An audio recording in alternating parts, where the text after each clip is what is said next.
Assalamualaikum warahmatullahi wabarakatuh. Perkenalkan, nama saya Laude Muhammad Guntur Ibaradika dengan NIM R1C123065. Pada kesempatan kali ini, saya akan mempresentasikan materi mengenai klasifikasi batuan karbonat untuk memenuhi tugas individu 3 mata kuliah Geologi Batuan Karbonat.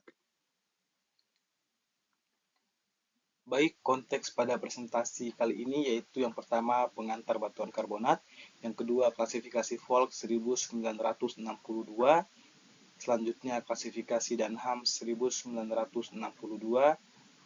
selanjutnya klasifikasi Embry dan Clovan 1971, yang kelima aplikasi praktis dan perbandingan, dan yang terakhir yaitu analisis dan interpretasi visual. Baik, yang pertama yaitu pengantar batuan karbonat. Definisi batuan karbonat.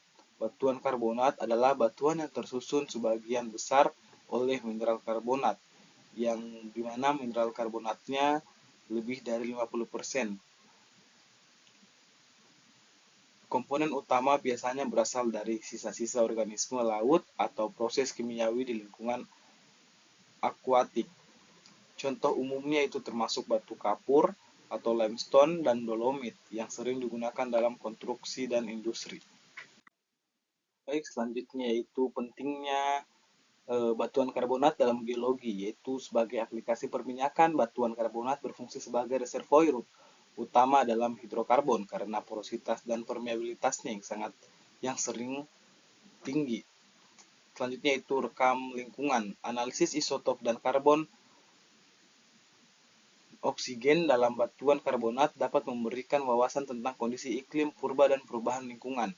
Dan yang terakhir yaitu proses dolomitisasi. Transformasi batu kapur menjadi dolomit membantu memahami pergerakan fluida dan sejarah diagenetik suatu wilayah geologi. Baik, selanjutnya yaitu jenis-jenis batuan karbonat. Yang pertama yaitu batu kapur, tersusun terutama dari kalsit dan aragonit. Batu kapur sering terbentuk melalui pengendapan organik seperti kerangka, kerang, atau mikrofosil. Selanjutnya yaitu dolomit.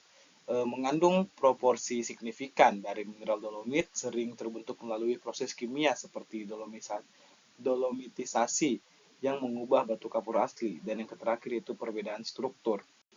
Batu kapur cenderung lebih halus dengan fosil yang dominan, sementara dolomit sering kali memiliki porositas lebih tinggi akibat proses perubahan mineral. Baik, selanjutnya itu klasifikasi Volk 1962. Batuan alokimia ooid, butiran berbentuk bulat hingga oval yang terbentuk oleh pengendapan konsentris mineral karbonat di sekitar inti kecil. Selanjutnya itu bioklas, fragmen kerangka organisme seperti cangkang moluska atau koral yang berperan sebagai komponen utama dalam batuan.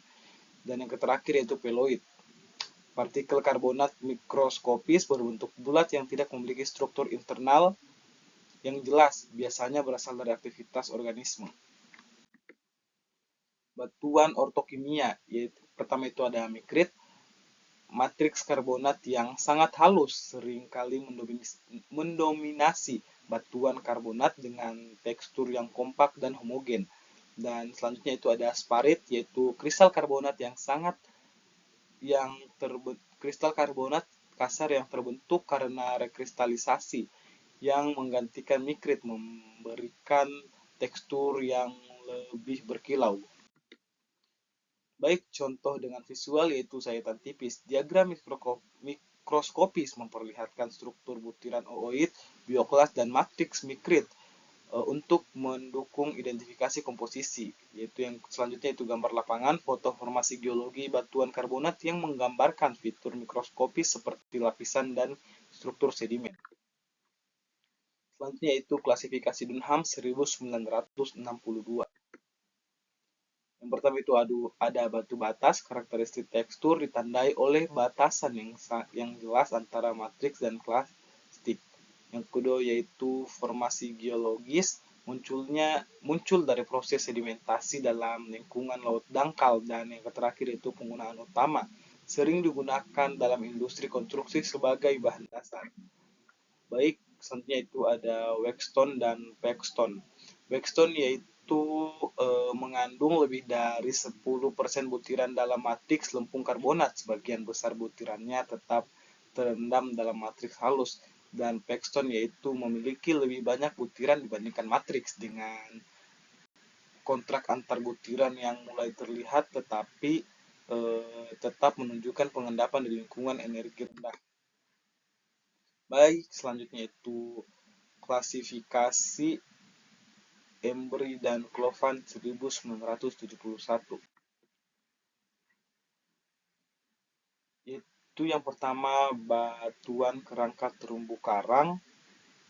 Identifikasi kerangka memperlihatkan struktur kerangka terumbu sebagai dasar klasifikasi utama. Komposisi mineralogi menganalisis kandungan mineral karbonat dalam kerangka untuk kategori lebih lanjut. Lingkungan pembentukannya yaitu mengkaji hubungan kerangka dengan kondisi ekologi tempat pembentukan terumbu. Selanjutnya itu batuan biostromal dan biohermal.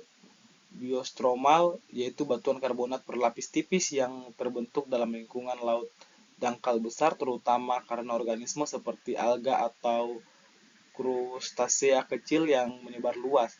Biohermal yaitu batuan berbentuk gundukan atau bukit yang terbentuk oleh organisme pembangun seperti koral, menunjukkan lokasi dengan aktivitas biologis yang intens. Perbedaan strukturnya yaitu biostromal cenderung horizontal dan meluas, sedangkan biohermal berbentuk masif dan terlokalisasi di lingkungan tertentu dengan tingkat energi yang bervariasi. Baik, aplikasi praktis dan perbandingan. Penerapan klasifikasi Volk, lingkungan pengendapan yaitu klasifikasi Volk sangat berguna untuk batuan karbonat dengan matriks halus seperti lumpur karbonat,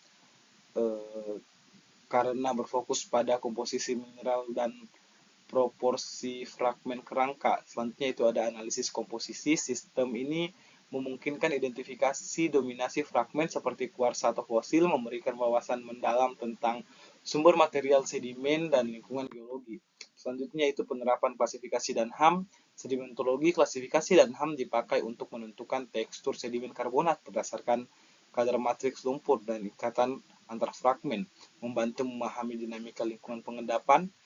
Selanjutnya itu reservoir karbonat. Penggunaan sistem ini populer di industri perminyakan untuk mengkarakterisasi porositas dan permeabilitas reservoir karbonat yang penting dalam eksplorasi hidrokarbon. Baik, selanjutnya itu penerapan klasifikasi Embry dan Clovan. Studi terumbu karang. Sistem ini diterapkan pada endapan karbonat yang kompleks seperti terumbu bioherm dan biostrom yang sering sulit diklasifikasikan hanya dengan sistem lainnya. Selanjutnya itu rekonstruksi paleo lingkungan. Penerapan klasifikasi ini membantu memahami sejarah lingkungan purba dan kontribusi organisme pembentukan karbonat dalam pembentukan batuan. Selanjutnya itu analisis dan interpretasi visual. Gambar penampang tipis, identifikasi tekstur, penentuan komposisi mineralogi, dan analisis porositas. Baik, gambar penampang tipis